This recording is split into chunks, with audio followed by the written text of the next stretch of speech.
We know that for many, if not most of us, this past week has been an emotional roller coaster as widely divergent opinions of right and wrong are clashing within our societies. It can seem that we are beset by crisis after crisis. Yet throughout everything else, the climate crisis continues to advance and unfold. We're very grateful for your willingness and continued ability to turn your attention back to this topic. As Rod has mentioned at each of our previous sessions, our overall goal is to work toward the sustainable flourishing of life for all. Sustainable, flourishing, life for all. Throughout the winter and spring of 2021, we have planned a series of monthly presentations by subject matter experts on multiple aspects of the climate crisis, each to be followed by Zoom conversations taking place 1 to 2 weeks later. These conversations will provide an opportunity to process and further explore the topics discussed in the presentation. Please note the January conversation dates, January 21st and 24th, and plan to join us for either or both. We are still hopeful that it may be possible for us to meet together in person by October. Stay tuned for updates on that one. If you haven't yet done so, check out our website. In addition to information and actions that can be taken, previous sessions can be accessed from the archive. You can watch Dr. Gammon's November presentation on the basic science of climate change. Today's session will be posted there as well. Following Dr. Gammon's presentation today, there will be a dialogue between Dr. Gammon and President Veazey, exploring the issues of science, faith, and the prophetic response to the climate crisis. That will take us to the end of our normal time together, but we also want to have time for your questions, so we're offering 2 options. For those who are able to stay past the 90-minute mark, Dr. Gammon and President Veazey have graciously agreed to spend an additional 20 minutes answering some questions. Any questions that can't be covered in that time frame, we will include in the January 21st and 24th conversations. So please go ahead and put any questions that come up for you, either from the presentation or the dialogue, into the chat. They can be addressed to Dean or Susie White. We're very excited to have Dr. Gammon back with us today to help us understand what needs to be done to prevent the worst case climate scenario from happening. Dr. Gammon is Professor Emeritus of Chemistry and Oceanography and Adjunct Professor Emeritus of Atmospheric Science at the University of Washington. He was a co-author of the first scientific assessment by the IPCC in 1990. As chief of the carbon dioxide program, he previously directed the U.S. program to globally monitor atmospheric carbon dioxide for the U.S. National Oceanic and Atmospheric Administration. That's all a mouthful, Dr. Gammon. So thank you, Dr. Gammon, for so graciously sharing your time and expertise with us. Dr. Gammon. Thank you again for the opportunity to speak to you again. And I hope that people zooming in have had a chance to look at the first presentation from last November, which was more about the science. Today, we're going to talk more about how can we respond as individuals and as a society to the climate change challenge. Again, the images on the right of this opening slide is just above is the image of the edge of the Earth. You can see that little thin blue line, which if you say that, compare that to the diameter of the Earth, it's like 1 page in a 1,000-page book. So the atmosphere is tiny. It's very, very thin. That's the point of that slide from space. The lower left-hand picture is my grandson, Jesse, a year or two ago when he was even smaller. He's a tiny guy, and he's on the beach in Southern California. And the point is, before he's grown, before he retires, that may well be all underwater. California could lose a third to half of all their beaches with sea level rise. Okay, here we go.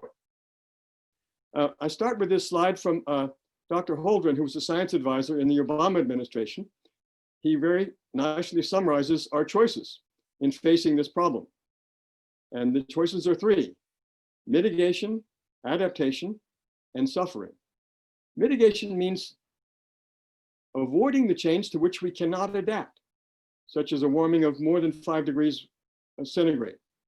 Adaptation means preparing for the change that we can no longer avoid. I think we're going to get 2 degrees. I don't think we're going to stop at 1.5 degrees centigrade. I think we'll have that by 2050. And then suffering, how do we minimize human suffering and damage to the natural world? Save all you can. And I like this quote at the bottom by Kate Marvel, who's a climate scientist at NASA GISS. Climate change isn't a cliff that we fall off, but it's a slope that we slide down. Every bit makes it worse. No matter how far down the slope we go, there's never a reason to give up fighting. So 2 degrees is better than 3, 3 degrees is better than 4, 4 degrees is better than 5. We've got to stop the warming at the lowest level that we can. And then the other point, of course, is that burning fossil fuels has unequal benefits. Some of us in the developed world have burned a lot of coal, oil, and natural gas and benefited from it. And others have burned none and are suffering climate change disproportionately. So the first point is that the basic science of climate change is no longer in doubt. We all have friends or relatives who are climate deniers, but the basic science is settled. It's sort of like gravity, duh, we get it, it's done. We're more sure that greenhouse gas is causing climate change than we are of the science that smoking causes cancer, which is now accepted. That's not where the public is, but that's where they need to be. You're entitled to your own opinions, but not your own facts. There are no alternative facts. So here's a figure from the Climate Science Special Report in the National Academy that shows that human-caused climate change is causing the forcing that causes the warming. No, it's not the sun. No, it's not volcanoes. No, it's not El Nino. So again, quoting from the Climate Science Special Report of the National Academy, the latest National Climate Assessment, based on extensive evidence, it is extremely likely that human activities through the emission of greenhouse gases are the dominant cause of the observed warming since the mid-20th century. There is no convincing alternative explanation, period. So here's the most authoritative summary of the climate science. As was said in the introduction, I helped write the carbon cycle chapter of this first report in 1990. And the reports came out in 1990, 1995, 2001, 2007, 2013, 14, a special report in 2018. And the next full report will come out this year or early next year in preparation for the Conference of the Parties in Scotland in the fall of next year. And again, I've watched the language. This is scientifically conservative. And so it's a consensus document of all the climate scientists who are actually actively involved in doing the scientific research. And I've watched this language get stronger and stronger as report by report. And in the latest report, the language is, it is extremely likely, and this is quantified as 95 to 100%, that human influence has been the dominant cause of the warming since the mid-20th century. And so you can see at the bottom, these things, unlikely, very unlikely, unlikely, less likely than not, more likely than not, likely, very likely, and extremely likely are quantified. And we're at the top of the scale. We're at extremely likely. We don't go much higher than this. So the science is in terms of the international consensus, scientifically conservative consensus, that humans are causing the warming. And the Climate Science Special Report was the first chapter in the National Climate Assessment, the fourth assessment. By US law, by the Congress, every 4 years, the US government has to produce a report on the impacts of climate change on the United States. So I think in 2010, 14, 18, this is the report from 2018, and there'll be another report 2 years from now. And so again, to get the international perspective, go to IPCC. To get the US perspective, go to the National Climate Assessment.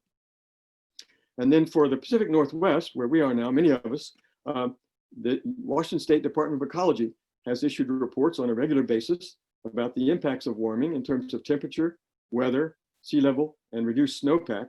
And then the Climate Impacts Group at the University of Washington also issues regular reports, which then in effect become statements of climate science for the state of Washington, for the Pacific Northwest. And so these are the two sources locally, both the State Department of Ecology and the Climate Impacts Group at the university, for good summaries of the climate science and impacts in the Pacific Northwest. This is just images that show you two of their reports, not the very most recent report on sea level rise, but these are earlier reports on the impacts of climate change and adaptation in Washington State and in Puget Sound region. Now, they do not talk about mitigation. They talk about impacts and adaptation.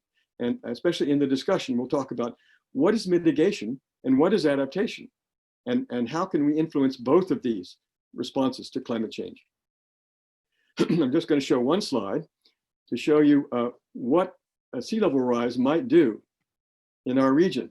I'm on Whidbey Island, but across from me, I love to go and see the tulips in Mount Vernon. And in the lifetime of children born today, they may well be underwater. If we have 6 feet of sea level rise, goodbye tulips. And a lot of low-lying cities will be at risk as well. There are many other impacts. I just want to emphasize the sea level rise, because this is one that the Climate Impacts Group actually has a pretty low number for sea level rise by 2100. I think the chances, although not zero, are not small for a major sea level rise in the lifetime of children born today, and certainly in the lifetime of the children's children, our grandchildren, and beyond. And so that's why I show this slide of sea level rise looking out to 2100. This is in feet in the lifetime of the toddlers born today. By the time they retire in 2100, we may have 3 or 5 or 7 feet of sea level rise. And none of these curves are turning over. They're all going up. So if we think that we have a responsibility to prevent this from happening, then we can look out, as Native Americans say, 7 generations in the future, 2, 3, 4, 5 generations, and say, we have a responsibility now to not let this happen. And then here's a slide that shows major weather events throughout the United States and where people have been experiencing these events. Notice that there have been almost no extreme weather events in the Pacific Northwest, but there have been storms, tornadoes, floods, sea level rise, fires elsewhere. And so if you're in the United States and you're saying, I think I better move somewhere else, where do you think they'll move? Many people will move to the Pacific Northwest, and we're not ready for that. Here's a slide that looks at the economic impact of climate change, county by county, for the whole United States. Green areas will prosper, and red areas will suffer. Again, if you're living in the Southeast and you can't grow your food anymore, you're going to leave. So there'll be mass migrations within the United States, maybe bigger than the Great Migration when Blacks came north. Much bigger than the Okies from Oklahoma going to California. We're talking about tens of millions of people moving north and moving northwest as well. And we're not ready for this. I show this slide to emphasize that the impacts of climate change are not equal around the world. The countries, mainly developed countries of the Northern Hemisphere, Western Europe, the United States, Canada, and Australia in the Southern Hemisphere, have benefited the most by burning coal, oil, and natural gas. And the lower figure shows who has suffered the most. So the impacts of climate change will be on the people who are least responsible. So there's a great intergenerational social justice issue here. We'll come back to that in the discussion. Here's a figure from East Africa where floods and unstable growing conditions have led to plagues of locusts, which then eat the young crops coming up. So there's a real issue of hunger in Africa because of climate change and changing agricultural conditions, including this plague of locusts. So here's a hunger index. And again, notice that the people who are hungry and will be more hungry in the future are people in the developing world, those least responsible for climate change because they have been burning the least fossil fuel. And then here's a heat index, another index of impacts of climate change. And again, notice that the equatorial and sub-equatorial regions of Latin America, Africa, and South Asia are places where it won't just be uncomfortable. Some of these areas will be uninhabitable. Too many hot days. You can't live there. If you can't live there, you move. So people will be moving. Climate migrants leaving Africa, leaving South America, leaving Central America, moving poleward, mainly moving north, but some people moving south to find places where they can find a habitable conditions and a place where they can live. This is just to remind you that China is now emitting more carbon than we are, but not on a per person basis. And not what matters really for the climate change is the total amount of carbon dioxide put in the air since the beginning of the Industrial Revolution. Most of it's still up there. And if you do that on that basis, then China is not leading. The United States and Western Europe are leading. We have put most of the carbon up there. And on a per person basis, the cumulative emissions of the United States and Europe dominate the climate impacts, which are coming now. Yes, for the future, China will be increasingly important. So this is just to say that if you want to look to the future and you want to stop the emissions and start down, we basically have to start down now. We should be in the peak emissions now. Let's hope that 2019 was the peak emissions of fossil fuel and we go down from here. If we don't, then if the emissions continue up, then the warming will continue up. And notice some of these curves cross zero, go negative. What does that mean? That means you have to actually take carbon out of the air, not just carbon neutral, but carbon removal, carbon negative. Start taking it out. How can you do that? Yes, trees will help a little bit, but that's not enough. We're going to have to mechanically remove carbon dioxide from the air, compress it, and put it back underground where it belongs. That's expensive. Nobody's doing it. Nobody's paying it to do. We have some research going on in this area, but we're going to have to deploy these direct air capture machines on a massive basis after the middle of this century to begin to pull the CO2 back out. Just stopping carbon emission, reaching carbon neutrality by 2050. That's a great goal. And I think nations are coalescing around that goal, but that isn't it. Once you're there, then you got to get it back out in order to have a stable, sustainable society.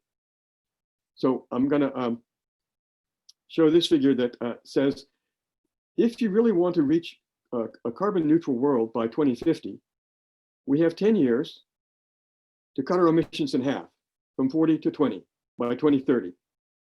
And from 2030 to 2040, we cut that in half. And from 2040 to 2050, we cut that in half. And that gets us from 40 down to 5 gigatons of carbon. We're at 40 gigatons CO2 equivalent now. We want to get down to 5 gigatons by 2050. We've got to cut it in half in 10 years, cut that in half in 10 years, and cut that in half in the next 10 years. And then that's not enough. Then you still have to stop all tropical deforestation, have a massive global reforestation campaign, and direct air capture to pull the rest of that CO2 out. Then you might have carbon neutral world at 2050. Are we safe then? No. You still have to get from that 550 ppm or whatever it is back to a natural world of 300 or 350 ppm. A very daunting challenge. Can we do it? Will we do it? That's the question. So this is kind of where I end the science slide normally. I said, here's me up there lecturing renewables, livable cities, green jobs, clean water, blah, blah, blah. And there's a guy in the back of the hall stands up and says, what if it's all a big hoax and we create a better world for nothing? Well, let's do that. Let's create that better world, and it won't be for nothing. As Abraham Lincoln said, let the people know the facts and the country will be safe. All right, now I want to go a little bit before the discussion session I want to go a little bit into my views of what we can do in terms of mitigation and adaptation. I like these quotes by Naomi Klein, her book, This Changes Everything. Or Kathleen Dean Moore said, knowing what we know now about climate change, how then shall we live? How then do we change our life? How then shall we live? As Yogi said, it's getting late a lot earlier now. The poet Wallace Stevens said, after the final no, there comes a yes. And on this yes, the future world depends. Wendell Berry said it very well. Whether we and our politicians know it or not, nature is party to all of our deals and decisions, and she has more votes, a longer memory, and a sterner sense of justice than we do. Another person said, nature bats last, and she owns the stadium. The global economy is a wholly owned subsidiary of the global ecology. So there was this editorial, you can go back and find this. Stopping global climate change is hopeless. Let's do it. Let's do it. How to stop freaking out and tackle climate change. These are 2 articles in the New York Times. And as Jane Goodall said, let's take your worst case. Let's say you're right. Let's say there's no hope. Wouldn't you rather die fighting than give up? I would, and I will. So I'm going to come back to this question of hope. How do we maintain hope in the face of this daunting challenge? I'm not optimistic, I'm not pessimistic, but I'm hopeful. Let's talk about what hope is. That's how I'm going to finish my talk. So here's some quotes that move me. I hope I can get through this without crying. My heart is moved by all I cannot save. So much has been destroyed. I have to cast my lot with those who, age after age, perversely, with no extraordinary power, reconstitute the world. And then from the Talmud, do not be daunted by the enormity of the world's grief. Do justly now, walk humbly now. You're not obligated to complete the work, but neither are you free to abandon it. So here's my list of things that I think we should be doing. First is to determine your personal carbon footprint and then reduce it. That means greater efficiency, conservation, recycling, composting, eating less red meat, wasting less food, growing some of your own food, drive the speed limit, use public transportation, divest from fossil fuels, invest in renewables. If that means change your home mortgage, do that. Buy green power. Put solar panels on your house. I did. Fly less. That's hard. And when you fly, pay for it. Buy a carbon offset. Make your next car an electric one, or at least a hybrid. Taming Bigfoot, we'll come back to that. That's a program in your community that you can do to estimate and reduce your carbon footprint. Become knowledgeable about climate science. Read the science, understand it, explain it to your skeptical denier uncle. Be active in your community. Support climate-wise elected officials. And one that I especially like is the Citizens Climate Lobby. It's arguing for a climate, a federal policy of climate fee and dividend. Actually, it's quite a progressive tax. Most people will get money back. Don't be just one person. I'm just one person, but don't be just one person. Get involved, join forces. So here's a little slide that was the Bigfoot campaign that we did here on South Whidbey Island. And here's the one that was done in Seattle. So this started 2 or 3 years ago with Dr. Ben Shadler in Jefferson County. And the next year it was done in Seattle and in Edmonds. And 2 years ago, we did it here in South Whidbey. And so this is a program that you can do in your community. You form teams of families or groups of people, and you measure your carbon footprint. And then the next 2 months, you work to reduce your carbon footprint. And then you have a big party and you give prizes to people who have individually or in families reduced their carbon footprint. So this is, you can't regulate what you don't measure. So the first thing is to measure what you're actually doing. So again, support policies to reduce our use of fossil fuel. So this will all be on the slides. I'm not going to read all this, too many words. And then finally, increase your charitable giving to international family planning organizations, international social and environmental organizations working to protect ecosystems and to assist people in the developing worlds who are already suffering climate impacts that we've caused by our emissions. Support the renewed US national commitment under a revitalized Paris Accord. We'll always have Paris.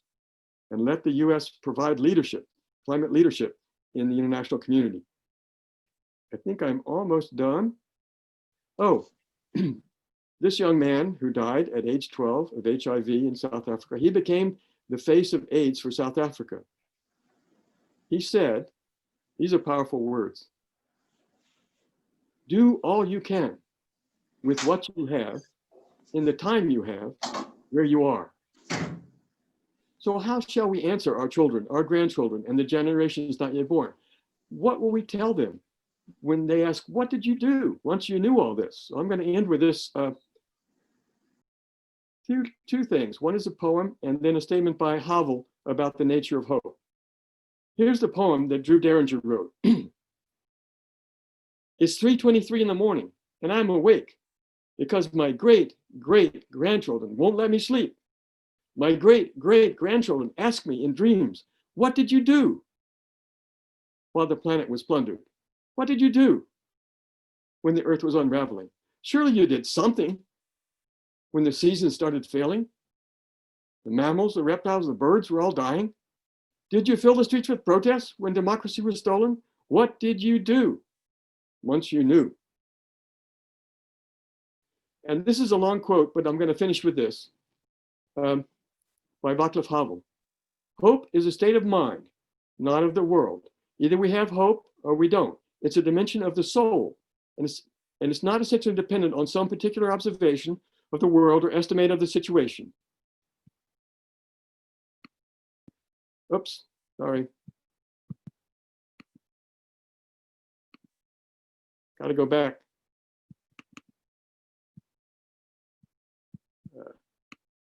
Now I've got it. I was not able to read it correctly. Hope is not prognostication. It's an orientation of the spirit, and it's an orientation of the heart. It transcends the world that is immediately experienced, and it's anchored somewhere beyond its horizon. Hope, in this deep and powerful sense, is not the same as joy that things are going well, or a willingness to invest in enterprises that are obviously headed for success, but rather an ability to work for something because it's good, not just because it stands a chance to succeed. The more unpropitious the situation in which we demonstrate hope, the deeper that hope is. Hope is definitely not the same thing as optimism. It's not the conviction that something will turn out well, but the certainty that something makes sense, regardless of how it turns out. Thank you. I'll stop there.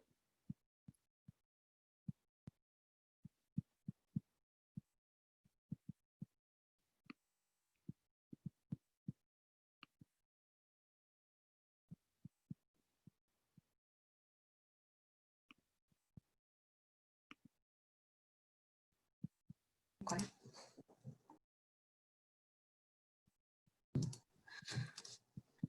Shannon, can you bring up the slides from our PowerPoint again? Or Rod? I believe Rod has your slides.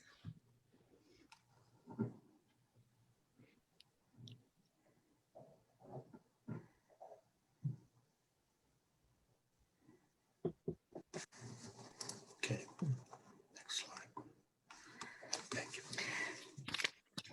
Thank you, Dr. Gammon.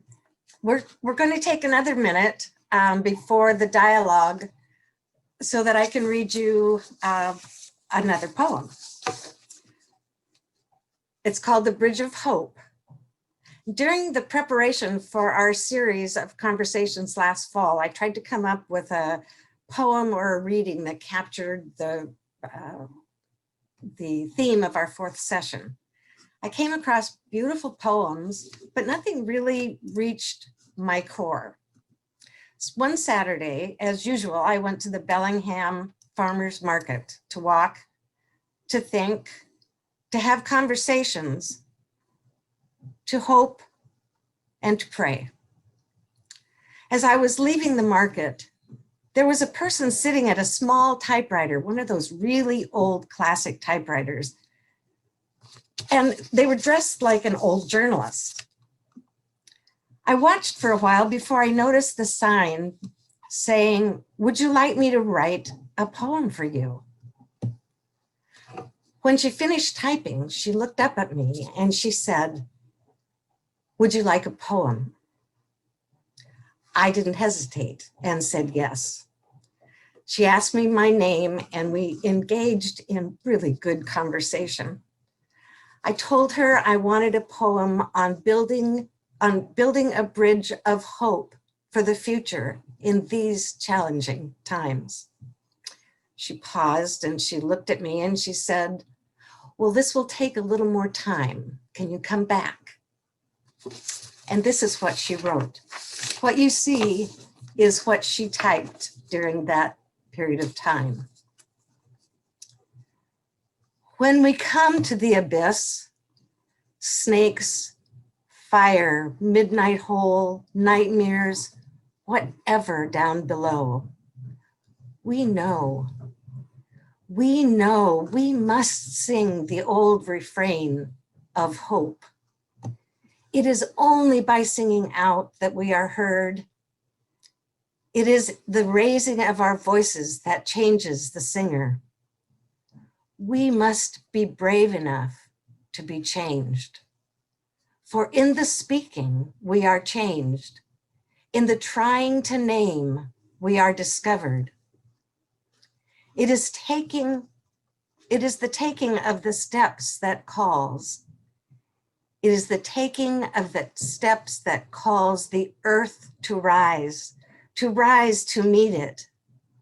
What needs to be found can only be built stone by stone, pebble by pebble, hope by hope, word by word, many speakers, many singers, many builders, waiting to be told what to do. But what is needed has never been done before.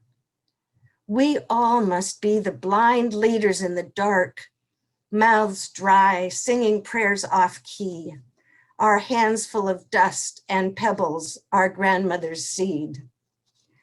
Be the mad woman leading the way. Trust your love. Trust this path will change you. Trust others will join you.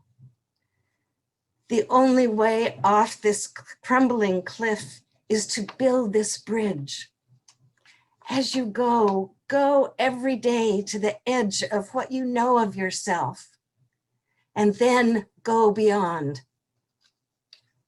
There you will find others singing a familiar song, becoming a new way together.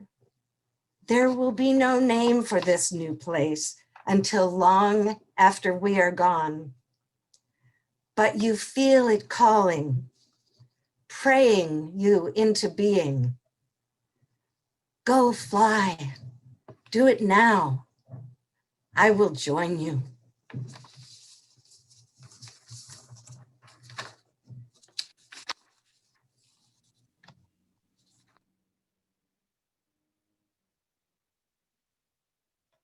Thank you, Susie. It always moves me a great deal to read or hear you read that poem. I think we're very blessed to be able to have that as a gift from Karen. We will continue our webinar now with the second half, which is a dialogue between Dr. Richard Gammon of the University of Washington and President Steve Veazey of Community of Christ. I want to welcome Dr. Gammon, Richard, I'm going to call you Richard, back for the dialogue, and invite you in just a few moments to share with us your faith connection and the way in which you have thought about faith communities assisting in the mitigation process. But I'm going to start by introducing President Steve Veazey. And the journey begins in 2004, 2005, when the Community of Christ leaders and members began a discernment process to figure out who was going to be our next prophet president. And after months of prayer and meditation, conversation, and silence, the Spirit moved very completely and very unifying in a very unifying manner to indicate that Steve Veazey was to be our next president. So he was ordained in April of 2005, and since then has led Community of Christ in expanding the Christ mission around the world. He's fostered diversity in the leading quorums of the church. He has led us in a journey of discernment to ordain, which we now can do. We now can ordain LGBTQA+ members to priesthood. And Steve has courageously helped the church face multiple financial issues and downsizing. In the process, he has encouraged us to become not a people with a prophet, but a prophetic people. Now we turn to Steve at this time of climate crisis to help us on another discernment journey for the peace of Jesus Christ, and also toward the response of a prophetic people in mitigating climate crisis. Steve, thank you for joining us today and being willing to dialogue with Richard and help us sort through some of our ideas. Now, a lot of people don't know about your scientific background, Steve. We know about your spiritual background, but if you would take just a couple of minutes to share about your passion for science and climate. And then, Richard, I'm going to ask you to share about your faith connection. So, Steve, let's start with you. Well, thank you, Susan. I'm still trying to see if I measure up to the person you just described. So I'm thinking through that. But I appreciate your kind words. And I'd really like to thank Dr. Gammon, Richard, as I understand he's comfortable being called, and I'm very comfortable being called Steve, for his presentation. He has brought a gift of insight into information that's very important to us and the world. And I feel like I'm getting to know him, even though we've never met. This is the third time I've seen and heard him speak, 2 times previously on recorded presentations, and I've really been enriched. And I want to be clear in the dialogue that if there are scientific questions, I'm automatically assuming that he will answer those. So I respect his expertise. In terms of my background, as a young person growing up in Western Tennessee, I had a very intrinsic, intuitive interest and connection to nature and ecology. And that resulted in me pursuing my undergraduate work at the University of Tennessee in natural resources management, with an emphasis in ecological systems and wildlife biology. I thought that was where my career was headed.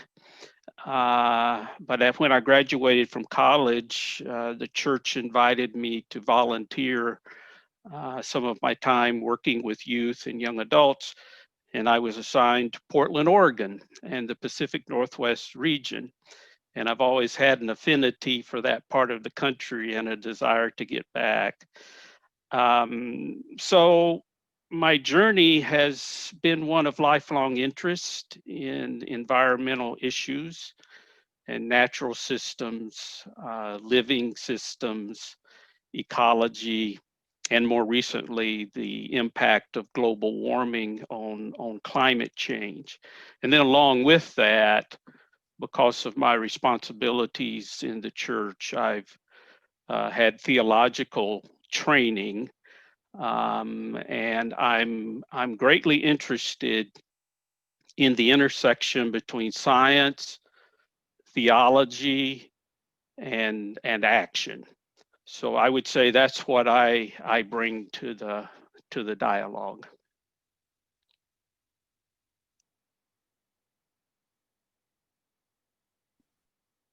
Hey, Richard, you can share a little bit about your connection to the faith communities. All right. Thank you, Steve. I'm happy to actually meet with you and talk with you. I'm looking forward to the dialogue. Great opportunity for me.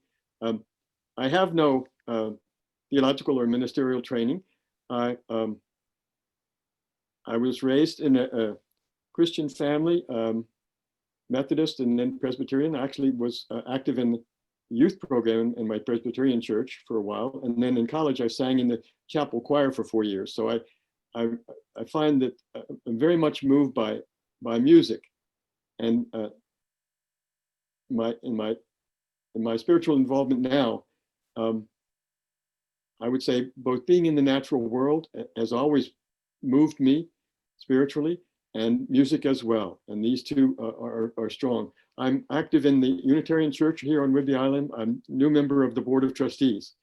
And so I have no, as I said, I have no ministerial training, but I find the fellowship, the community of like-minded people very important, and the music very important, and preservation of the natural world very important. I'm new to the social justice aspects of climate change. It was always there, but I was always, as a physical scientist, a climate scientist, I was always nerdy. I was in the science of it and not looking at the social injustice of it. And now that connects me also with my responsibility as a person of faith, the social justice issues of climate change.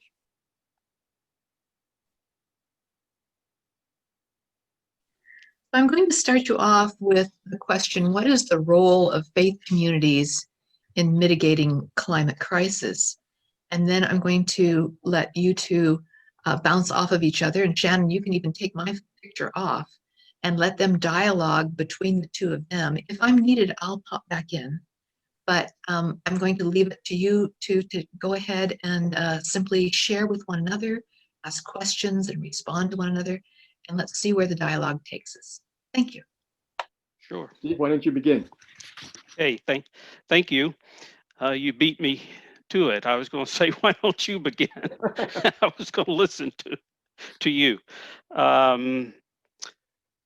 In my responsibility in a church that is increasingly being identified with justice and peacemaking emphasis and endeavors throughout the world, I'm regularly thinking about the impact of faith-based organizations in relation to major global issues like climate change due to global warming.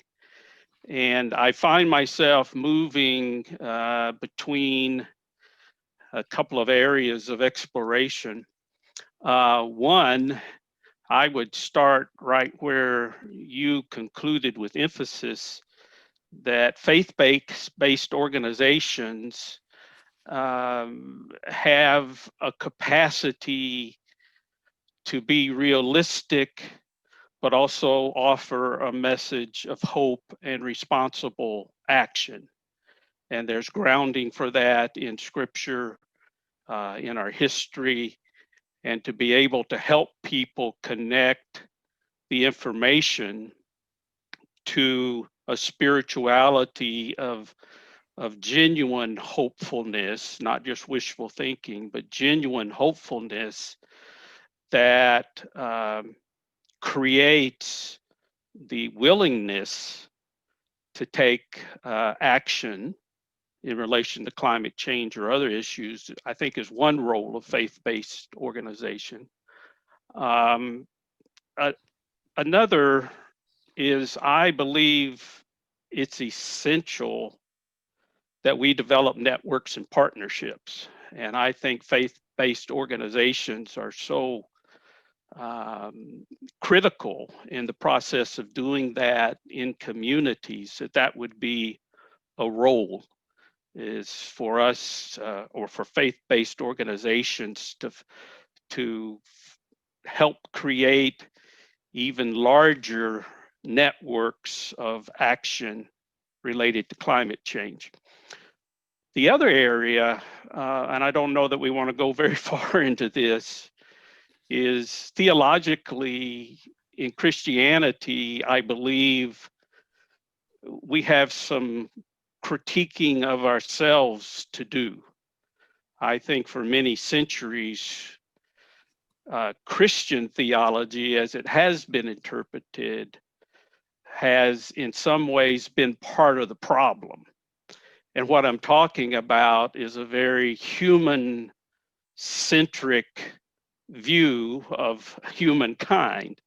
And that is that somehow all of creation is here to serve us rather than understanding us as part of the whole good creation and having a role in it as stewards, as caretakers in the image of God, rather than the kind of domination and consumerism that has resulted in all of this abuse and disregard of the sacred nature of creation. That's probably enough for me to get started. I'd appreciate your thoughts on that. I agree with you entirely, and especially on this this view of the garden as something that have dominion over the garden versus being stewards of the garden and responsibility for all creation. I think that's a message that can resonate with many people of faith. We haven't done a good job. We need to do much better. And even to bring it to the pandemic, sometimes if our interaction with the natural world, if we look for dominion only and what we can take from nature and throw away, it comes back to bite us. And so, for example, there are many other diseases in animals which can pass from animals to humans, and this COVID is just one example. And so, the biologist E.O. Wilson said we need to set aside half the world. We need to have large areas of the world. Phoebe Barnard will talk about this, but large parts of the world need to be left alone, maybe in the care of indigenous people. But we need to have large parts of the ocean and the land where we don't go, where we don't pull the trees down, we don't dig up the minerals, we leave it alone. It needs to be left alone. And if we push too hard on nature, more diseases will come to us, for example. I would also say that in church groups, regardless of differences and theological differences, they can come together over this social injustice and the need to do a better job. The example from my community is that a group we call the Greening Congregation Coalition, a group of a number of churches here in our area, sponsored our Bigfoot exercise, where we had a community organization to measure and then reduce our individual and family carbon footprint. And at the end of this 3-month campaign, we actually had reduced on average 30%. So when you say drop a ton of carbon, we did it. And people can do that. If you get your communities together, they can measure and then reduce their carbon footprint. And that's something that we can do as individuals. We can do it as a church as well. Yeah, I think that kind of action not only comes out of hope, but it generates hope as we get a sense of we can make a difference. We're not helpless, and there is an impact for the good that we can make. I've had an opportunity to travel throughout the world. Our church is established in over 50 nations of the world, and I've had a chance to serve in various parts of the world. And one of the things I've noticed is in impoverished areas, economically developing portions of the world, there's a lot of pollution and a lot of exhaust and a lot of burning. People are making charcoal. People are burning their fields as part of their agricultural practice. All of the vehicles that have been worn out in Europe and the US and Canada are shipped to the developing world, and they're real polluters. And I'm interested in maybe exploring a bit this idea of just solutions. That is, we can say to these parts of the world, stop burning carbon fuels, stop generating pollution. In some ways, they're just trying to survive. And to me, even though it's an important part of the solution, we have to think about not just solutions, but sustainable, just solutions throughout the whole world. And I wonder if you have any thoughts you'd like to share in that regard. Yes, thank you.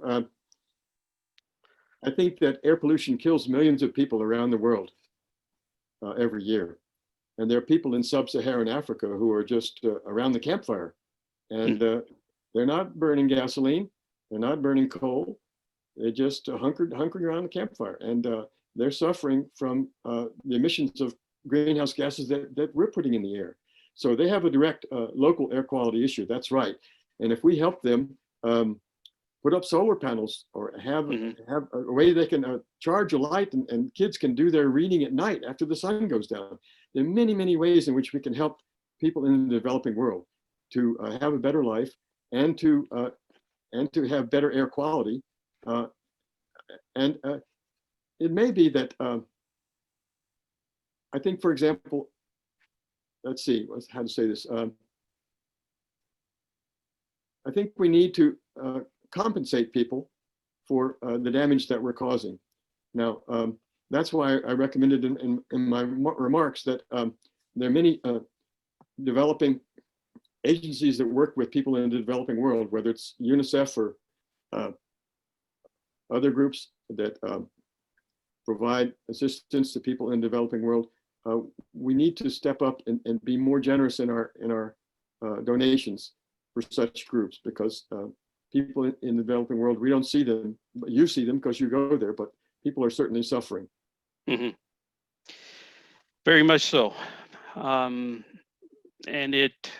when you see it and experience it, you realize people are just trying to live as best they can with what they have available. And yet you see the yellow air and all of the exhaust filled atmosphere, and you see what conditions may become like in other parts of the world. Well, from listening to one of your presentations, it sounds like I'm interviewing you, but I'm fascinated to have the opportunity.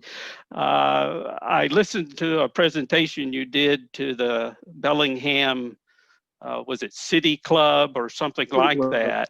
Yeah.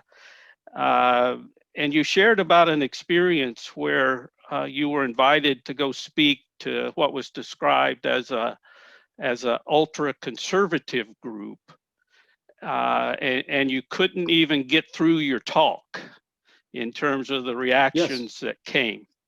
So first of all, I was very sympathetic. I have those experiences in and outside the church. And we try to go with open hearts, a spirit of dialogue, and try to demonstrate civil conversation. I've developed some of my own ways of approaching that by trying to listen to alternative views, at least to acknowledge the worth of persons and open up dialogue.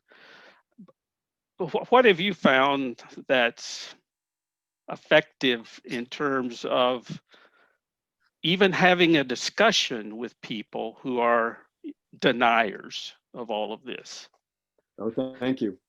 Yes, I speak to many different groups, and I find that church groups and school groups are open and receptive to the science. And sometimes more conservative business groups, some of the Rotary groups, I have a little harder trouble reaching them, and I have to start by establishing some sort of a common ground before I show the slides with the data.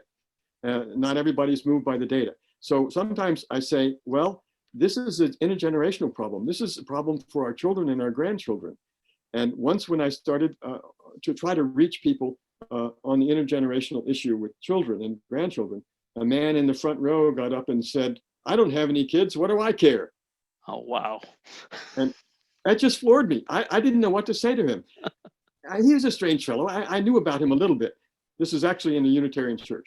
And I would have said later, thinking about it, I would have said, I listen to you. I hear what you're saying.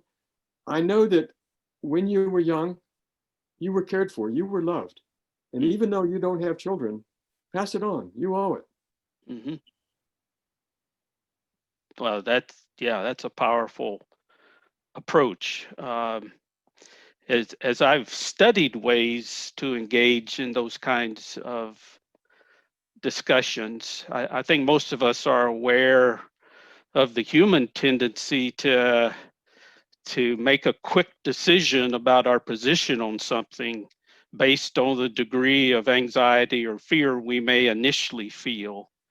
And then everything else, we either accept information or dismiss it in order to confirm what we've already decided is the case. So people have Confirmation this bias. confirmation bias, and it happens at a very um, sub-rational level Right. in the brain.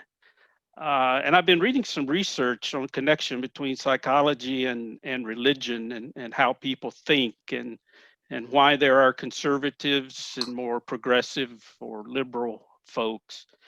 And some of the research says that we have to get to a level of not just changing minds, but changing hearts.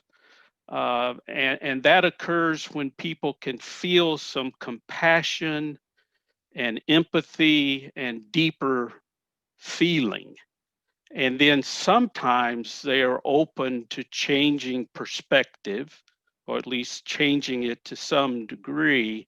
So, what I hear you saying when you're talking about the children and grandchildren, and even thinking back to when we were children, sounds like it's a holistic approach. It's not just information, but it's also speaking to the souls of people at the very core of their being, and I really appreciate that. That's one thing I try to do is I tell stories Yes. from my experiences throughout the world, and then I'll talk about information or data.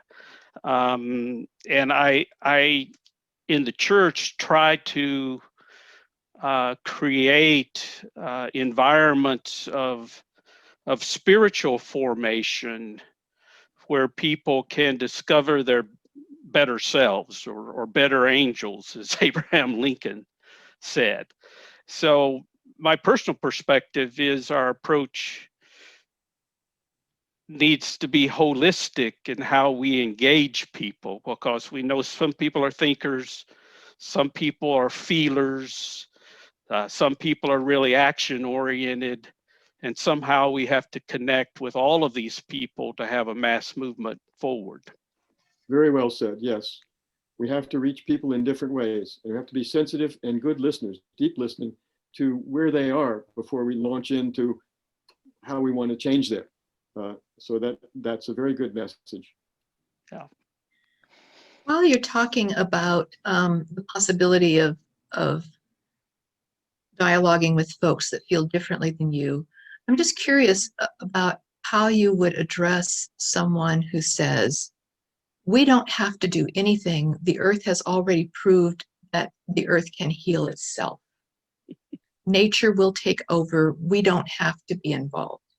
So I'm just going to throw that out in the midst of your conversation right now for a response.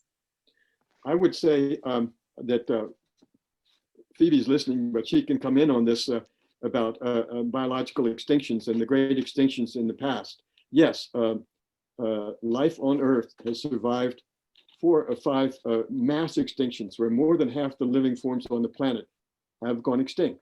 And we're in the 6th extinction now. Elizabeth Colbert has written a book about that. And we may lose a third or half of all the species on the Earth. And it would be our fault. It's the first time that a single species has been responsible for an extinction. That's a terrible thing to have on our record. If we are stewards of the garden, we owe the garden, we owe life on this planet much more than that, than just sort of say, step back and say, let it happen. And, you know, even if life will continue, it doesn't mean that human civilization will continue. We could well reach a tipping point for human. I don't believe in human extinction. But I do think that modern civilization could disappear if we continue on this path of burning all the fossil fuel that's left in the ground. So we must not go there. We just must not go there. Yeah, I agree in terms of my perspective. And in one of my more feisty moments when speaking to a group at the church's headquarters, I suggested that we've now reached a point where creation would be better off without us. And that's a pretty bold statement to make, but it was very provocative. And then I talked about how warped our theology was if we proceed down certain pathways of understanding. And I also talked about the concept of carrying capacity of environmental systems, and what Dr. Gammon said about Earth having a long memory and a stronger sense of justice. Yeah, creation will respond, but we will be the recipients of that response. And so at that point, I tend to be pretty direct with folks. And it seems that the directness at least gets their attention. I would add that we know, the science knows that, yes, climate and weather is variable, has always been variable, but we now know that we're doing this. It's not volcanoes, it's not the sun. We're the cause, we're responsible. And so when we look at what we can do about it, as I said, the two major options are mitigation and adaptation. Mitigation means you try not to let it happen, because it's really bad if it does happen. And adaptation means something bad's going to happen, be ready. Be ready for what change that's coming that you can no longer avoid. So the examples that I give, I'd like to give two examples. One is driving your car, and the other is nuclear war. So I was just in a high-speed accident that could have taken my life about 3 months ago. I had my seatbelt on. It was a high-speed collision. The airbags went off. I only had some bruises from the seatbelt. The other driver was also not injured, but both cars were totaled. Now, because I had my seatbelt on, that's adaptation. Having a seatbelt didn't prevent the accident, but it did make the consequences less severe. Now, if I had been texting while I was driving, or driving drunk, or driving when I'm asleep, you don't want to do that. That's mitigation. If you can stop the event from happening, that's to mitigate it. If you can't stop it, but you can make the consequences less bad, that's adaptation. So that's an example of mitigation versus adaptation from driving. Let's try nuclear war. Let's say you have a fallout shelter and you have a 2-week supply of green beans and bottled water. Is that adaptation or mitigation? Let's say instead of that, you support a nuclear test ban treaty. Is that adaptation or mitigation? You begin to see the difference between adaptation and mitigation. Now, we're not going to be able to avoid all of climate change. It's already happening, but we can make it less bad. And we can be prepared for some things which we can no longer avoid. That's adaptation. But I submit that doing nothing now, just burning all the fossil fuel and letting the Earth get 5-6 degrees centigrade warmer is a catastrophe. We have to not let that happen. When I was in elementary school and junior high school, I was about 3 miles from the Pentagon in Arlington, Virginia. And we had an exercise where if we saw the flash, we were supposed to get under our desk and put our hands over our head. Of course, that's crazy. Of course, we would have been vaporized. We would never have seen the flash. But that's the kind of world that I remember, nuclear threat in the 1950s and early 1960s. Well, one of the areas I try to find hope in is in relation to emerging technology, and I've been exploring what's going on out there in terms of entrepreneurs and others who are plotting to save the planet, as one book was called. and I'm fascinated by those who are looking at their own products and processes in order to alleviate the release of CO2, but are also looking how their products can absorb CO2 in a way that's collectible and then can be deposited deep in the earth. And I was fascinated by some of the emerging technologies. I'm not sure how hopeful to be right now, but I was recently watching on a TED Talk a businessman who is a concrete producer and had developed a process that didn't release CO2, which concrete production does, but also a product that cures faster and absorbs CO2. I'm wondering, what are you aware of that may be points of hope for us if such endeavors can find the capital they need and the acceptance for using them?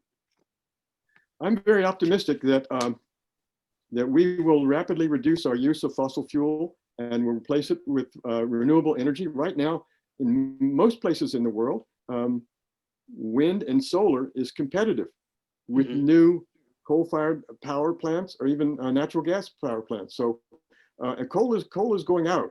And of course, we have to help people who used to dig coal, retrain them, give them a job, retire them with benefits. But I think that this is a very positive thing. I think that within the next 2 years, electric vehicles will be cost competitive with gasoline-powered cars.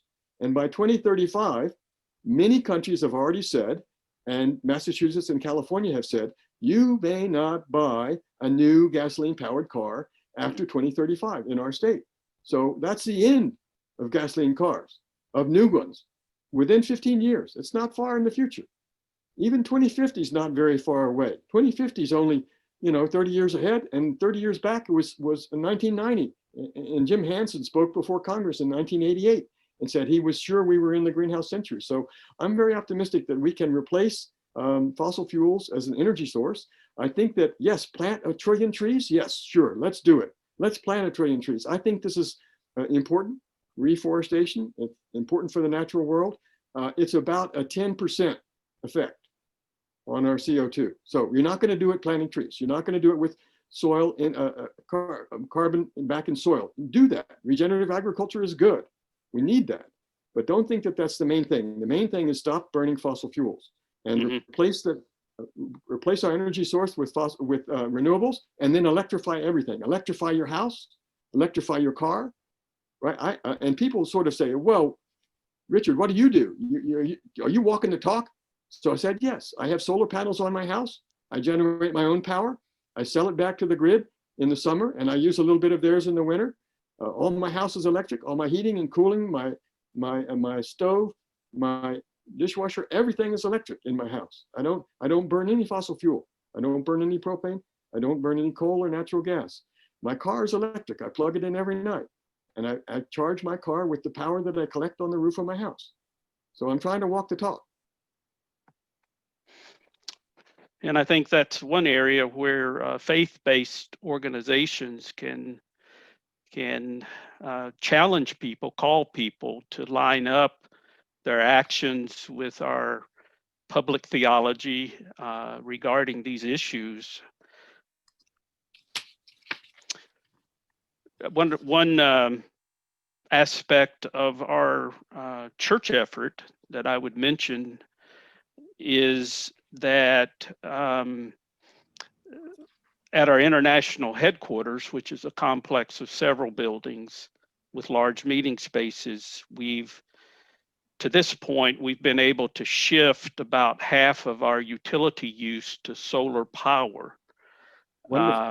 And we made available some land to lease to the city to put a solar farm.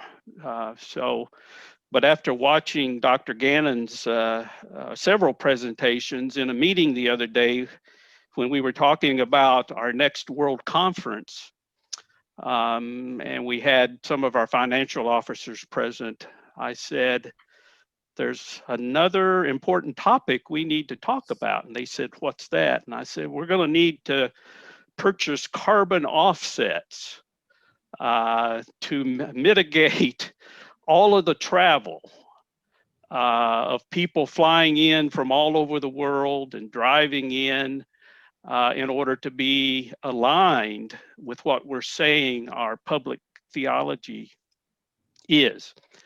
Their eyes got kind of big, and there's going to be a follow-up meeting. I think that carbon offsets have a role to play, and especially for flying and for driving. Yeah. And so we can reduce our emissions as much as we can. And once we've got it all the way down, we're still doing damage. We're still taking a bag of garbage and throwing it over the fence to our neighbor. We got to pay for it. Got to pay for it. Whether it's $15 a ton, $50 a ton, whatever it is. So as I try to look at what's really going to move the graph or move the needle, it seems there's a strong economic element to that.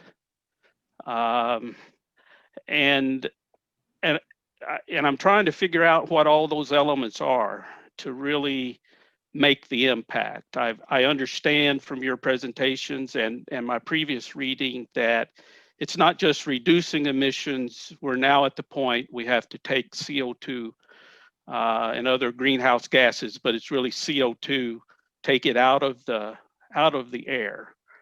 But how do we do that in a way that gets the economic benefits squarely in people's minds? Well, I think there has to be a price on carbon. A price on carbon. Price on carbon, right? Yeah. So if you keep doing it, there is an impact in your wallet or pocketbook. Well, especially for larger businesses, there's a bottom line impact if you keep being an emitter. That's right. And so some companies are coming forward and saying they're going to be carbon neutral by a certain date. And one company said they're going to be carbon negative. Not only are they going to not emit anymore, they're going to suck back out all the carbon they've ever put in the air since they started as a company. Okay. And that's responsible. Yeah. It's responsible corporations. Imagine that if by 2050, we actually get a carbon neutral world. So there's no net emission to the atmosphere by 2050. That's the goal. Many countries are now signing on to try to do that. But okay, is that a safe world? No, because that world is a 500 or 550 ppm world. The natural world is 270 or 300. How do we get back down? We're going to have to suck it back out, and trees are only part of the answer. So the way I think about it, you imagine that this is the little nightmare scenario. You're in a cabin in the woods, and your little boy, he crawls out the window at night, and he's up a tree, and you go in his bedroom, he's not there. And you look outside, it's lightning storm, trees are falling over, and he's halfway up the tree, and you're yelling to him, and you climb up the tree after him, and he gets to the top of the tree, and you're up there, you grab him, and are you safe? No, trees are falling all around you. He's not going up anymore, but you got to get him back down. Yeah. That's the way it is with the atmosphere by 2050. We got to get it back down. And I think that's really a critical point that we're going to need to communicate in our faith community. It's not just the reduction of emissions, but it's actually carbon negative in terms of net carbon negative. That is the goal, and we're going to have to take proactive steps in that regard, not just to reduce our emissions, but to find ways to support the initiatives to take carbon out of the air. Right. I'm going to have to interfere right now with what is an amazing dialogue, and that I wish we had an opportunity to continue for another hour or so. But we're getting down to about the last 5 minutes of our time for dialogue. And I'd like to give each of you an opportunity to make a final statement. You could take 2 or 3 minutes to do that. I think, Dr. Gammon, I'll ask you to go first, and then Steve, if you would follow him. Just say anything that you feel like you want to say to us in these last few minutes. thank you very much for the opportunity to dialogue with President Veazey, and for the second chance to make a presentation today. I'm an honor to have a chance to do this. I think the last thing I would say is that since we're in the middle of a global pandemic, a COVID pandemic, I want to make one reference to COVID as we go out here. And I would say that like COVID, climate change is global in scope. And like COVID, behavioral change is going to be essential to solve the climate problem. Unlike COVID, there's no vaccine. There's no vaccine for climate change. Like COVID, we have to listen to the scientists, listen to the doctors, follow the information, follow the science, not the misinformation or the disinformation. Thank you. Thank Well, you. I'd likewise like to thank Dr. Gammon. I wish I could have been a student of his. I might not be here tonight talking in my particular role, but I felt some passion welling up that's been long in my life. In terms of the climate crisis, I believe it's real. I believe it's an existential crisis for humankind. We need to be acting now. I believe it has both a scientific basis in terms of how we continue to live on Earth, but I think for people of faith and spirit, this is a spiritual issue. And it has to do with restoring our understanding of our relationship to God and others and the whole creation. And in my role, I hope to continue to lead the church in that kind of reflection that leads to action, that leads to more reflection, that leads to action, in order for us to be congruent with what we're saying our enduring principles are, such as the sacredness of creation and making responsible choices. I believe in not asking others to do what I'm not willing to do. So I'm involved in assessing my own carbon footprint and determining steps that can be taken so that I do my part. But I also can plan to continue to lift this issue up in the life of the church and among our affiliates in terms of with the intensity that the issue deserves. Excellent. Thank you both very much.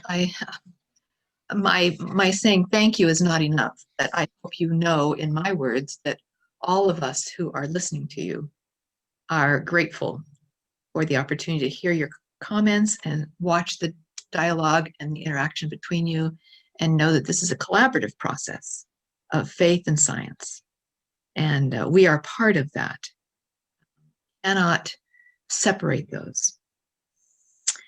I'm going to outline now the closing of this part of our day. We will now I'll give you a last reminder of the events coming up. And first of all, I want to remind those who are interested that there is a, sorry, I lost the word. I've been thinking climate, and now I've got to switch and think racial justice. There's a racial justice panel that is occurring this evening at 6 o'clock, and I just wanted to remind you of that and refer you to the Greater Pacific Northwest Mission Center website in order to get the link to join that panel discussion on a very important topic, which is not completely separate from climate issues. There is a racial connection to the economic justice that we need to be promoting. So that's at 6 o'clock this evening. You'll notice that we have two discussions that are based on today's presentation. One on Thursday, the 21st at 6, one Sunday, the 24th at 2. That's Pacific time. And then we also have the February 14th webinar coming up, Engaging the Faith Community, with a panel discussion by a whole family that are church leaders, Apostle Ron Harmon, Katie and Zach Harmon McLaughlin, and Emily Rose. And they will all be sharing as individuals and as a family on engaging the faith community. Lori Gordon is going to offer a closing comment and a blessing for us in just a moment. But Richard and Steve have graciously, oh, there we go. We have in front of you the information on the panel discussion tonight. So that's going to be, I think, printed in your chat box. Is that correct, Shannon? Looks like. Yes, Sean has put his email address in the chat box, and you can email him directly for that link. Okay, but I think it's also in the Greater Pacific Northwest Mission Center website if you want it. So, and also the news briefs. Okay, after Lori has given us her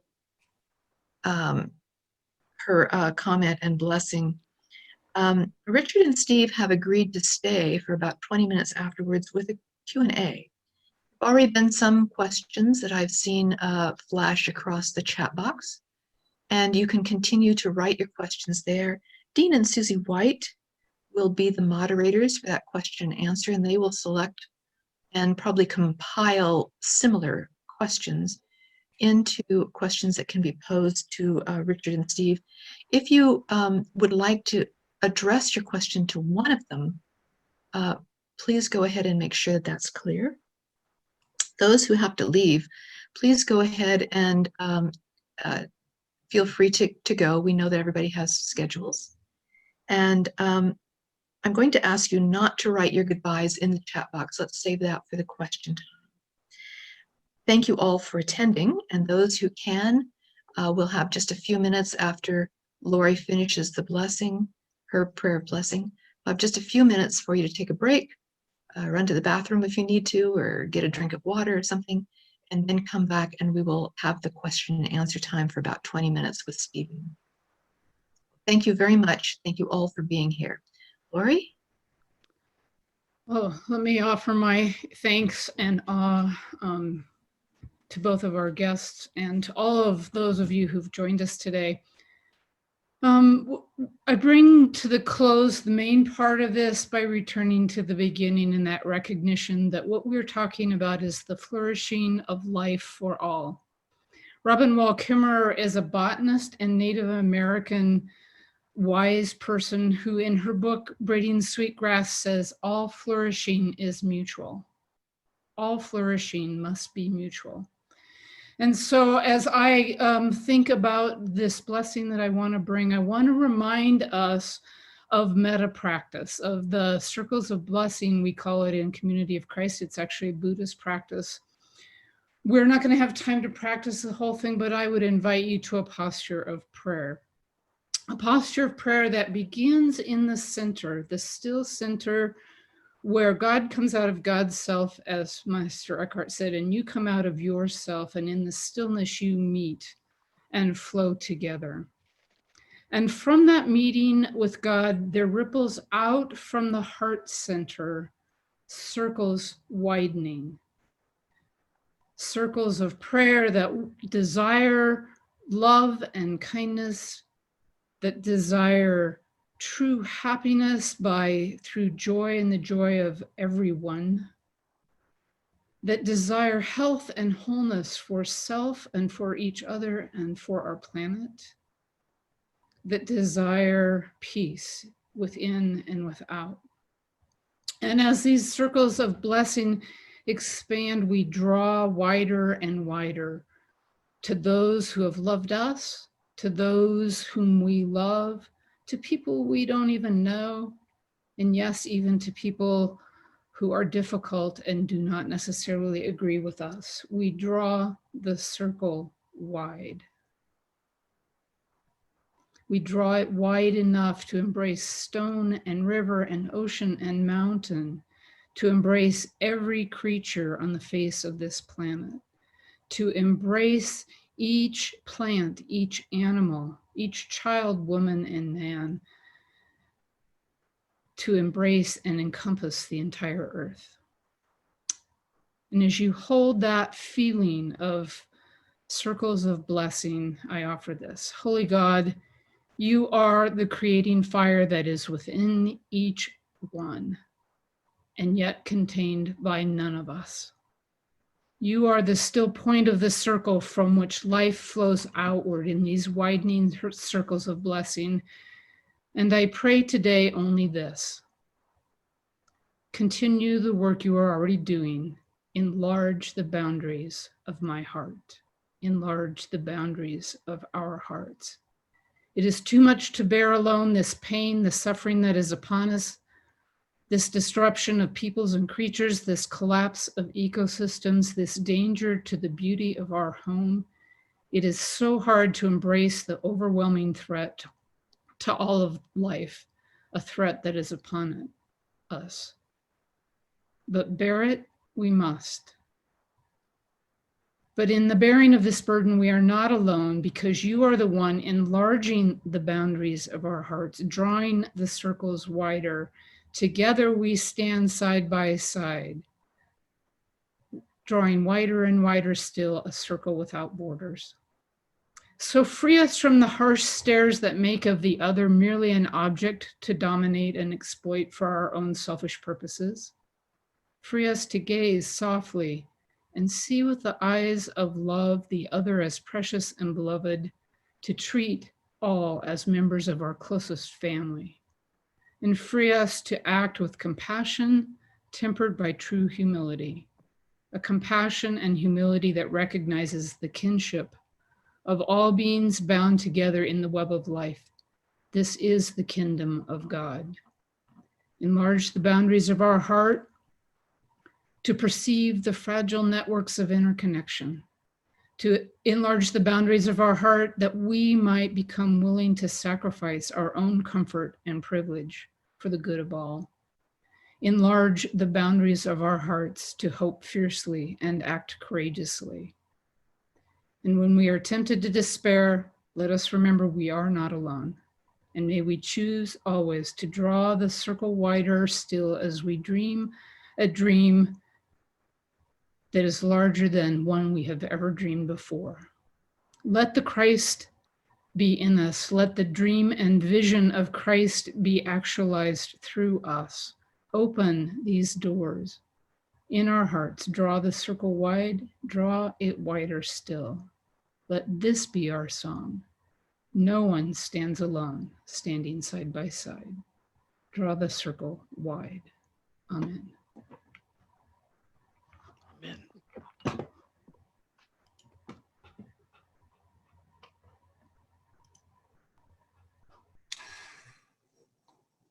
So I think now I want to thank all of you who participated in this session. It's certainly everything that we had hoped it would be. I'm going to take a pause now for 2 or 3 minutes. Let those of you who are wanting to leave for other obligations go ahead and do so. Those of you who are wishing to stay, just remain, and in 3 or 4 minutes we will reconvene and begin a brief question and answer session.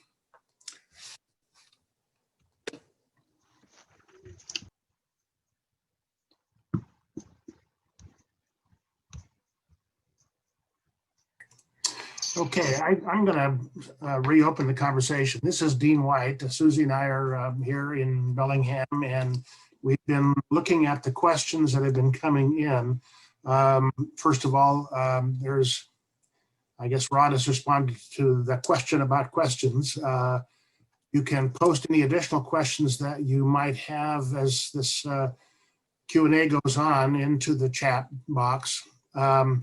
But I've been looking at these questions, and Susan and I have been trying to sort through them.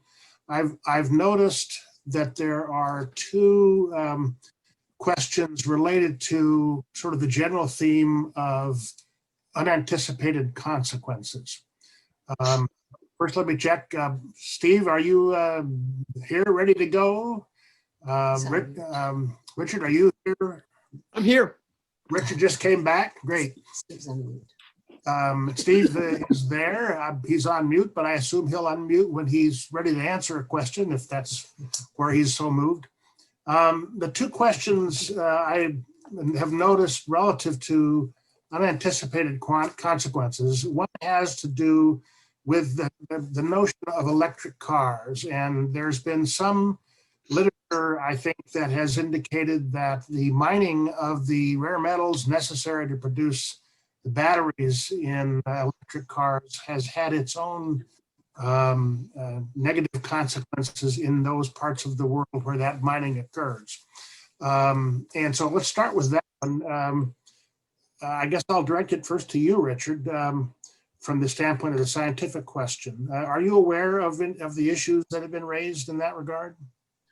Yes, I'm not an expert in that area, but of course, any mining has potentially negative environmental consequences. First thing I would say is that the lifetime environmental impact of electric vehicles is much less than the lifetime environmental impact of gasoline or diesel-powered cars.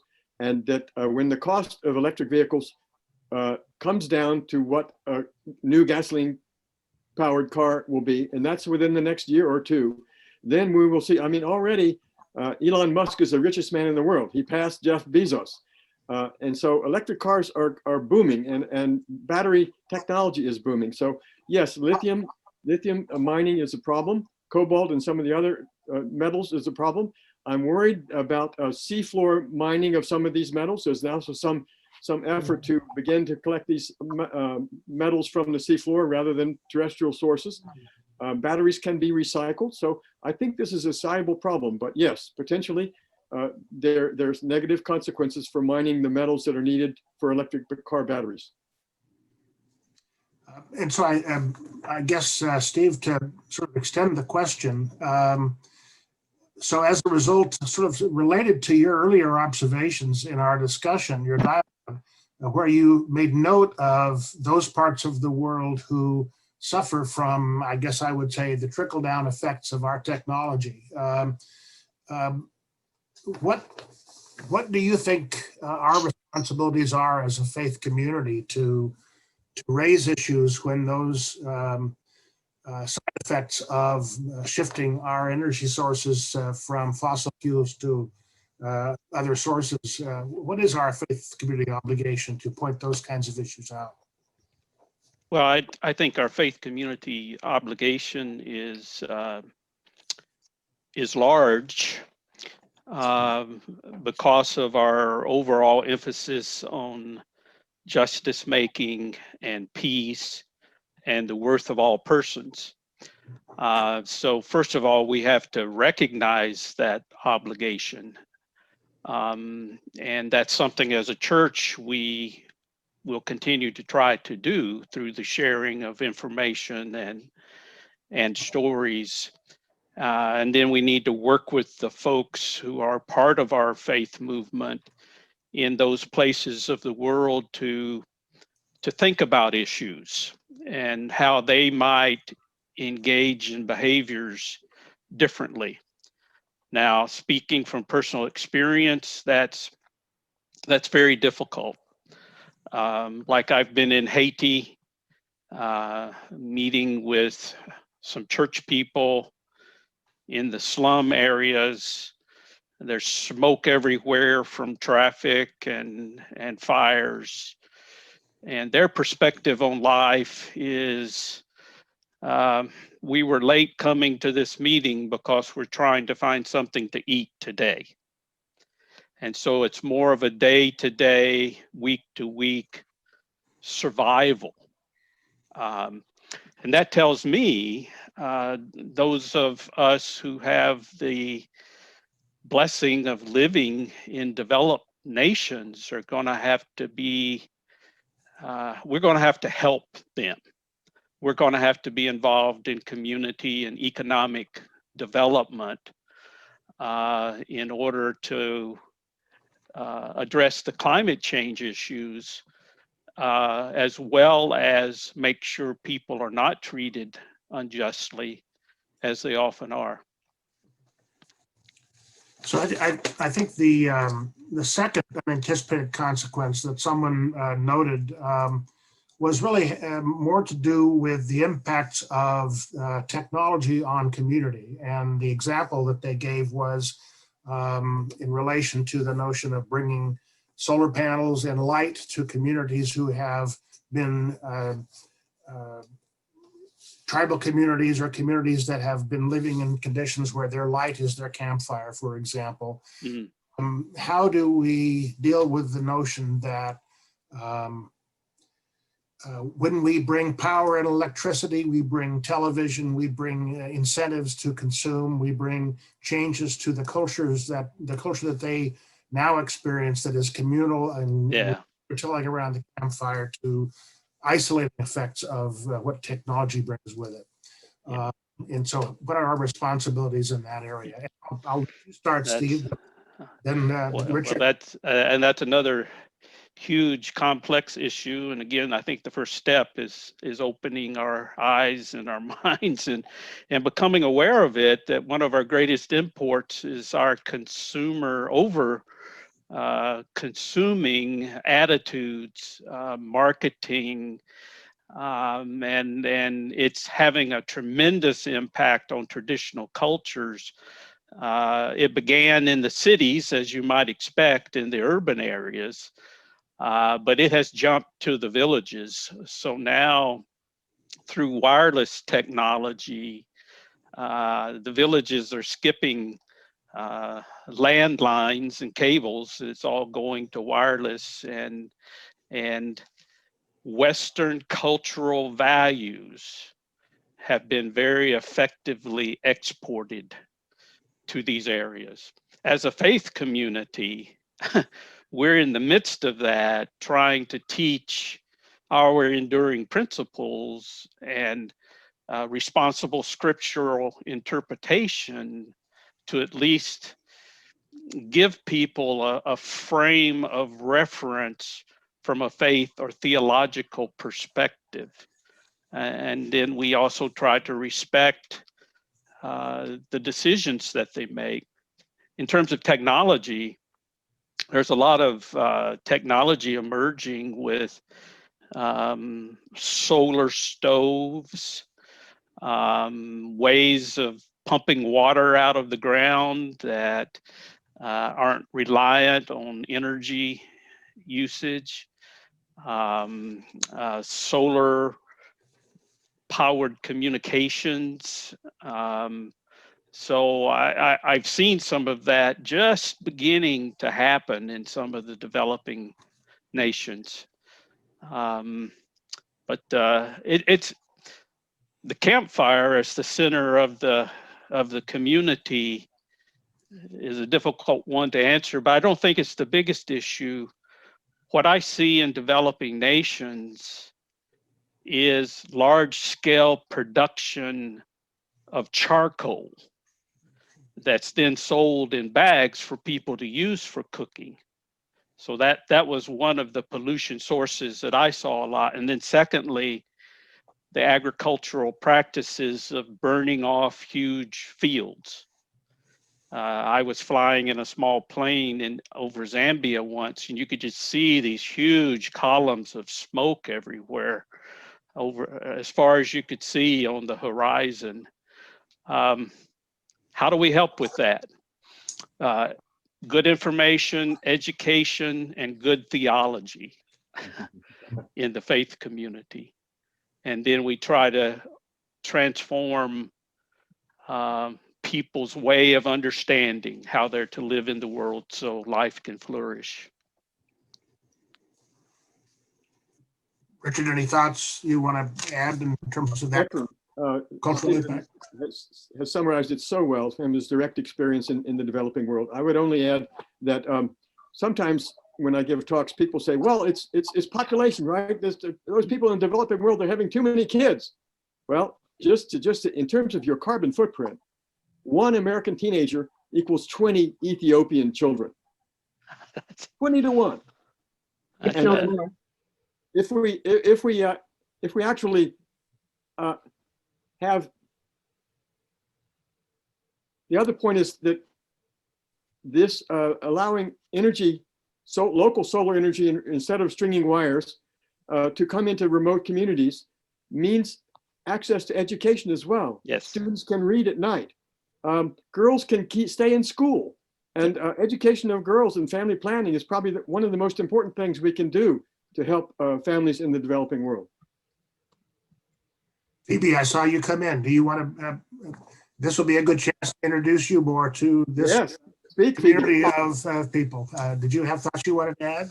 I've been keeping quiet because I've been enjoying your conversations, but President Veazey, I appreciate your perspectives too, because for most of 34 years, I was running national programs on biodiversity and climate change in Namibia and South Africa. And I know the truth of the trends that you mentioned. It's really important to provide that information support, but also to appeal through the voice of faith communities.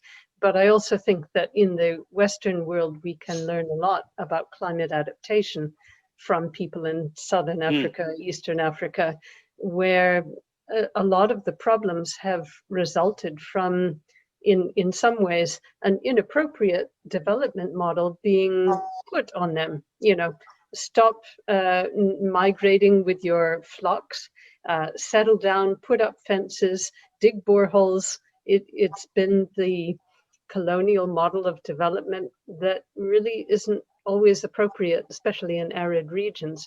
So I think a two-way street of engagement is very productive in those countries. But my experiences in Namibia, a very similar country to Zambia, of course, and even drier, is that many of the transhuman tribes, like the Ovahimba, that migrate back and forth with the rains with their cattle, they have very elaborately worked out adaptation mechanisms, like sharing cattle with their brothers-in-law in an area that's had rainfall, and being able to ride through situations that most of the members of their government may not have endorsed, because the elite, the political elite, can see such people as backwards. But I think in all humility, all of us, particularly in the US, can benefit by just opening up our eyes to what's happening in other countries and what climate solutions there have been around the world. But I appreciate your work and your comments. Maybe if I can just make a comment, Richard, in terms of, as you know, a small group of us, together with about 14,000 climate science co-authors, published a paper at the beginning of the year called World Scientists Warning of a Climate Emergency, and just talking about the issue of tree planting versus getting off fossil fuels, and the importance of letting trees grow to their full potential so that they can suck as much carbon out of the atmosphere as possible. If one American teenager is worth, how many did you say? 14 Ethiopian teenagers. And I'm interested in that figure, and I'm surprised if it isn't more. But one sapling, in terms of its carbon sequestration value, is worth only a tiny fraction of the carbon sequestration potential of a huge old growth tree in a forest. So one sapling is, you need to plant thousands and thousands of saplings to and they have to live. compensate. They have to live. Yeah, They have to live. yeah. They have to grow up 1,000 years or even 500 years before they start to really come into their own. So we need to make sure that we're protecting old growth forests and fundamentally stop clearing lands.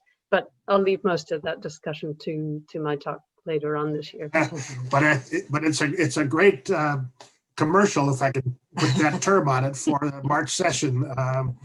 Phoebe, so thank you very much. We are really now at, I think, a good stopping point. I just want to note that there have been a number of comments and questions really having to do with how do we engage people who really are climate deniers, and what are the effective ways to really bring their attention to the kinds of challenges that we face. I'm going to save all of those comments, and then we will find ways to introduce them perhaps in our conversations on the 21st and the 24th of this month, if not in some other way. So thank you all so much. Richard, Stephen, Phoebe, thank you as well. Thank you all who have hung in there. It looks like it was a fair number of people. And Rod, any final words you want to say before we bring this session to a close? I guess just another quick commercial in terms of that last comment, excuse me, whereby you were saying a lot of people concerned about the how do we expand, how do we transform the people who are the deniers and things like that, that we actually are planning a separate set. I mean, let's not wait for that. Let's start talking about it on the 21st and 24th.